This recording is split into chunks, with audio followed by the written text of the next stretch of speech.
রাজনীতি আমাদের কত অন্ধ করে দিছে, আমরা আল্লাহর নামকে বাদ দিয়ে দিচ্ছি। একজন তো লিখছে, মুসলমান আমার নয়নের মণি, হিন্দু আমার প্রাণ। এটা তোর হিন্দুদের জন্য ভালোবাসা লাগে, তোর মা বোন বিয়ে দে। তাই বলে গোটা বাঙালি মুসলিম জাতি সত্তাকে নিয়ে এইরকম কথা বলার অধিকার তোমাকে কে দিয়েছে? এই ধৃষ্টতাপূর্ণ বক্তব্য তোমাকে প্রত্যাহার করতে হবে, নতুবা বাংলাদেশের মুসলমান তোমাকে বয়কট করবে। আসসালামু আলাইকুম ওয়া রাহমাতুল্লাহি ওয়া বারাকাতুহু। আপনারা শুনলেন এই পীর সাহেবের বক্তব্য। বিশিষ্ট আইনজীবী শিশির মনির সাহেব হিন্দুদের সাথে মত বিনিময় করতে গিয়ে যে কবিতাটি পড়েছেন, এটা উনি লিখে দেন নাই। এটি লিখেছেন বাংলাদেশের বিদ্রোহী কবি কাজী নজরুল ইসলাম। সেই কথাটা তিনি সেখানে আবৃত্তি করেছেন। কিন্তু আমি আপনাদের কাছে বিচার রাখলাম, শিশির মনির সাহেবের মা বোনকে এই পীর বললেন হিন্দুদের কাছে বিয়ে দিতে। আপনারা সত্যিকারে বলেন, এটা কি ইনসাফ? একজন পীর তো দূরের কথা, একজন সাধারণ আলেম মুন্সিও কি এমন কথা বলতে পারে? এটা ব্যক্তিগত আক্রোশ না? ইসলাম তো জীবন বিধান, ইসলাম সামষ্টিক ব্যাপার। ইসলামের মধ্যে যদি কারো বড় ধরনেরও কোনো ভুল হয়ে যায়, তারপরও কি এমন কথা বলা যায়? শিশির মনির সাহেব নিজে এটার স্পষ্টীকরণ একটা ভিডিও দিয়েছেন, এবং তিনি তাওহীদবাদী একজন লোক। আইন বিভাগে তিনি এদেশের মজলুমদের অনেক সেবা করেছেন। তিনি প্রচুর মেধাবী। ঢাকা বিশ্ববিদ্যালয়ের শাখা ইসলামী ছাত্র শিবিরের তিনি সভাপতি ছিলেন। তার উসিলায় শত শত তরুণ ছাত্র সমাজ ইসলামের পথে এসেছে। তার এলাকায় হিন্দু ভোটার বেশি, তাই হিন্দুদের সাথে মত বিনিময় করতে গিয়ে তিনি যে কথাগুলো বলেছেন, সেই কথাগুলো আমরাও ওনাকে সতর্ক সাবধান করেছি, এবং এগুলি ঠিক নয়। এবং পূজা মণ্ডপে না গিয়েও যে হিন্দুদের সাথে মত বিনিময় করা যায়, আমরা অনেক কথা বলেছি। আলহামদুলিল্লাহ, অনলাইনে অফলাইনে তিনি কথাগুলি গ্রহণ করেছেন।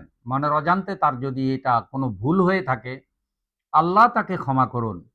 কিন্তু এই পীর সাহেব যেটা বলেছে, বলেন তো, তার মা বোনকে হিন্দুদের কাছে বিয়ে দিতে, এটা কি যায়? ওনার সাথে যায়? আর এটা কি শিশির মনির সাহেবের উপর স্পষ্ট জুলুম নয়? এবং এত উগ্র এবং এত নিম্নমানের ভাষা যদি ব্যবহার করে, ওনারা কি করে খেলাফত প্রতিষ্ঠিত করবেন বলেন? আর যদি আমার ভুল হয়, তাহলে আমাকে বলেন যে না হুজুর, আপনার ওনার এই কথার পর্যালোচনা করা ঠিক হচ্ছে না। উনি হাজার হাজার মানুষের সামনে কথা বলছেন, মিডিয়ায় বলছেন, এবং ওনার এই কথা কয়েক হাজার শেয়ার হয়েছে, কমেন্ট হয়েছে, মিলিয়ন মিলিয়ন মানুষ এটা দেখবে, পুরো অনলাইনে এটা ছড়িয়ে পড়বে। তা আমরা কি কিছু বলবো না? ওনার এই কথাটা অন্যায়, এটা জুলুম। আমি তো মনে করি এই পীর সাহেবকে শিশির মনির সাহেবের নিকট এই কথার জন্য ক্ষমা চাইতে হবে। শিশির মনির যদি ওখানে কোনো অপরাধ করে থাকে, তিনি সেটা আল্লাহর কাছে করেছেন। আল্লাহর কাছে তিনি ক্ষমা চাইবেন, আল্লাহ তাকে মাফ করে দিতেও পারেন। কিন্তু এই পীর সাহেব এবাদ নষ্ট করেছেন। এই যে বললেন, গোটা বাঙালি জাতিসত্তার বিরুদ্ধে এরকম বক্তব্য দেওয়ার অধিকার শিশির মনির সাহেবকে তোমাকে কে দিয়েছে? উনি তো কাউকে তুমি ছাড়া বলে না, এবং কাউকে সম্মান দিয়ে উনি কথা বলে না। কিন্তু এই যে গোটা বাঙালি জাতিসত্তার মধ্যে কি হিন্দু নাই? উনি এটা কি বললেন? এটা তো স্ববিরোধী কথা হলো। যে গোটা বাঙালি জাতিসত্তার বিরুদ্ধে তোমাকে এভাবে কথা বলার অধিকার কে দিয়েছে? এই বক্তব্য দেওয়ার অধিকার কে দিয়েছে? তো গোটা বাঙালি জাতিসত্তা ঠিক রাখার জন্য এবং সাম্প্রদায়িক সম্প্রীতি ঠিক রাখার জন্যই তো তিনি এই কথাগুলি বলেছেন। তো গোটা বাঙালি জাতিসত্তার মধ্যে কি শুধু মুসলমান? সেখানে কি হিন্দু নাই? সেখানে কি বৌদ্ধ নাই? সেখানে কি খ্রিস্টান নাই? এবং পুরো বাঙালি জাতীয়তাবাদ যেটাকে বলে, এটা তো হিন্দু, বৌদ্ধ, খ্রিস্টান এসব মিলেই হয়েছে।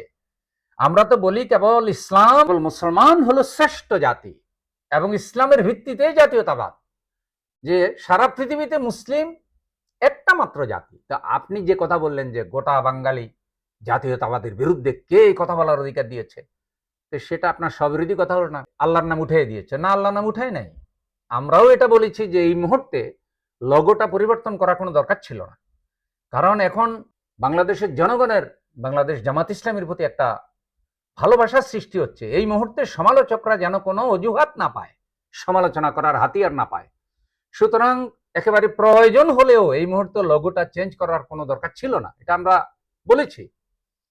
এবং লোগোর মধ্যে কি থাকবে কি থাকবে না, এটা তো তাদের নিজস্ব ব্যাপার। লোগোতে যদি আল্লাহর নাম না থাকে, আর প্রত্যেকটা কর্মী, প্রত্যেকটা নেতার অন্তরে যদি আল্লাহর নাম থাকে, আল্লাহর আইন প্রতিষ্ঠার জন্য যারা যদি কাজ করে, তাহলে লোগোতে থাকতেই হবে, এটার কোনো আবশ্যকতা আছে?